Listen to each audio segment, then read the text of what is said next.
since literally every book is getting an audio to it.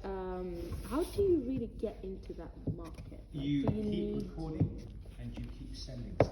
Okay. So basically, there's one thing, I wish I'd known this years ago. It's something that I've suggested to people who ever wanted to get into long form narration or voice work. And it's, if you love doing voice work and you love performing, narrating audiobooks seems like the perfect thing to do. Quick suggestion, take a book, read it out loud. Every time you make a mistake, go back to the beginning of the chapter and start again. And keep doing that for 7 days. How long? Pick it up.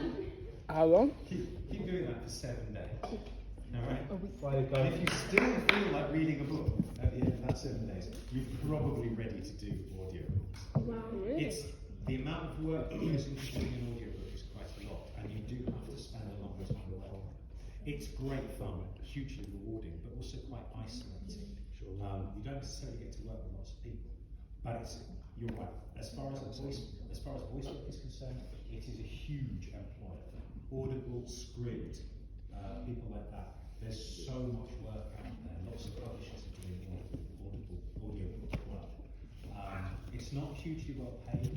It is labour intensive, but as I say, it's really rewarding and great fun to do.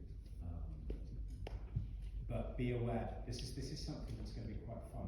Have a think about what you want to do with your voice.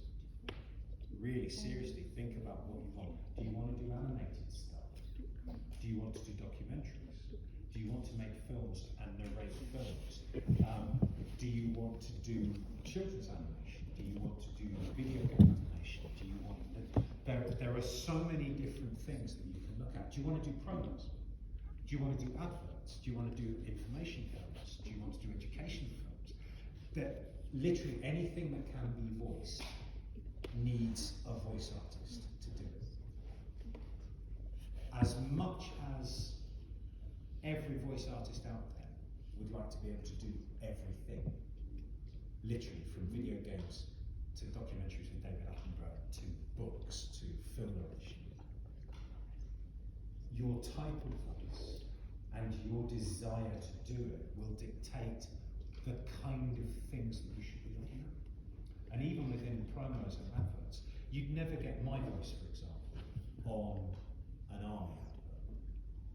You wouldn't get me doing a sofa cover advert. But you might get me doing something for a watch type or shoes.